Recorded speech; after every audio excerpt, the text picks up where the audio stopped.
Ok, da kan jeg ønske velkommen da, til Stigeråsen første klasse,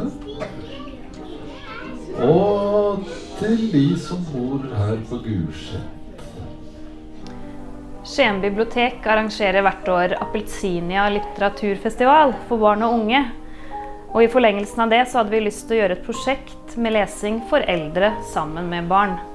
Og da tok vi kontakt med Gulset sykehjem og bokkollektiv og fikk i gang en lesestund for eldre og første klasse på Stigeråsen skole.